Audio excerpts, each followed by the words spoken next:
राहुल गांधी ने कर दिया खेल, बीजेपी और मोदी जी दंग रह गए। राहुल गांधी जी जब कश्मीर जा रहे थे तब वो विनेश फोगाट और बजरंग पुनिया जी से मिले, जो कि एक रेसलर है। लेकिन हरियाणा इलेक्शन में इनका रोल बहुत ही बड़ा है। मैं ऐसा क्यों कह रहा हूँ?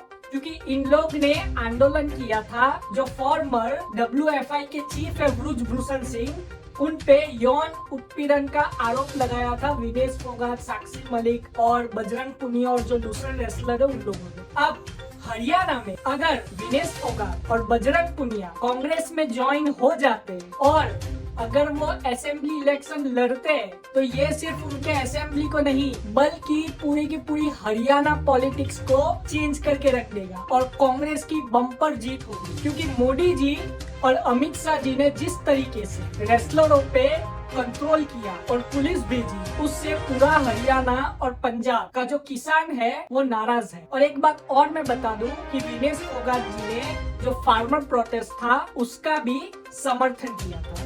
अभी तक तो सिर्फ अफवाहें चल रही थी कि विनेश फोगाट शायद कांग्रेस की टिकट पे इलेक्शन लड़ सकती है हरियाणा असेंबली का। लेकिन अब राहुल गांधी जी से मिलने के बाद ये बात ऑलमोस्ट पक्की हो गई है कि विनेश फोगाट और बजरंग पुनिया जी पॉलिटिक्स में अपनी एंट्री मारने जा रहे हैं। और अगर इन लोग ने पॉलिटिक्स में एंट्री मार दी तो हरियाणा का इलेक्शन तो पहले से ही मोदी जी और जो बीजेपी के नेता हैं वो हार चुके हैं। क्योंकि आप कोई भी ओपिनियन पोल देख लो, उसमें या तो टक्कर की लड़ाई दिखाई जा रही है या तो बीजेपी बुरी तरीके से हार रही है, ऐसा दिखाई जा रहा है। अब यहाँ पे मोदी जी और अमित शाह जी के पास कोई दूसरा विकल्प ही नहीं, क्योंकि एक तो फार्मर प्रोटेस्ट और दूसरा रेसलर्स का कांग्रेस में ज्वाइन होना। अगर ये चीज हो गई तो अमित शाह जी और मोदी जी के लिए ये बहुत ही बड़ा झटका होगा, क्योंकि विनेश फोगाट जी और बजरंग पुनिया एक बहुत बड़ा फेस थे रेसलिंग प्रोटेस्ट का। अब यहाँ पे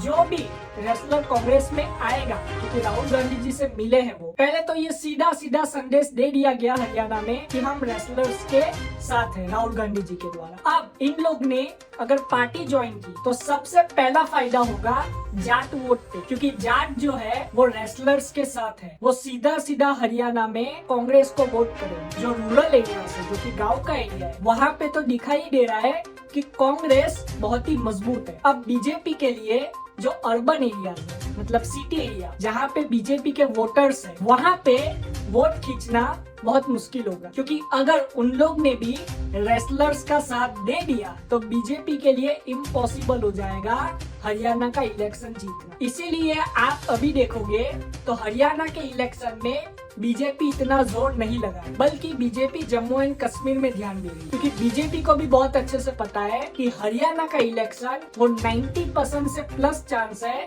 कि वो हारने जा रही है। यहीं पे राहुल गांधी जी का ये दाव बीजेपी को बहुत ही भारी पड़ेगा। और मैं यहाँ पे कह दूं कि अगर ये पहले तो एक मीटिंग भी हो सकती है, लेकिन अगर इसके बाद विनेश फोगाट और बजरंग पुनिया जी कांग्रेस में ज्वाइन होते हैं तो सोने पे सुहागा ही हो जाएगा। आप अपनी राय कमेंट में जरूर बताएं। जय हिंद।